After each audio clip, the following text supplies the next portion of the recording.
കൂട്ടുകാർക്കും എൻ്റെ ക്രിസ്മസ് ദിന ആശംസകൾ.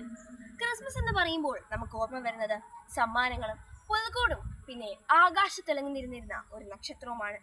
ആ നക്ഷത്രം ഒരു വലിയ അത്ഭുതമാണ്. പണ്ട് ഒരു ദിവസം ഗബ്രിയേൽ മാലാഖ മറിയത്തിന് മുൻപിൽ പ്രതിഷ്ഠപ്പെട്ടു. മാലാഖ പറഞ്ഞു, മറിയമേ, നീ ഭയപ്പെടേണ്ട, ദൈവം നിനക്ക് ഒരു വലിയ സമ്മാനം തന്നിരിക്കുന്നു. നീ ഒരു മകനെ പ്രസവിക്കും. നീ അവന് യേശു എന്ന് പേരിടണം. ഇത് കേട്ട് കഴിഞ്ഞപ്പോൾ മറിയത്തിന് ഒരു സംശയം തോന്നി. ഇതെങ്ങനെ സംഭവിക്കും? അപ്പോൾ മാലാഖ പറഞ്ഞു എന്തെന്നോ, അത് കേട്ട് കഴിയുമ്പോൾ നമുക്ക് ധൈര്യം കിട്ടും. മാലാഖ പറഞ്ഞു, ദൈവത്തിനൊന്നും അസാധ്യമല്ല. ലൂക്ക 1:37. ഹായ്, കേട്ടില്ലേ കൂട്ടുകാരെ? ദൈവത്തിനൊന്നും അസാധ്യമല്ല എന്ന്.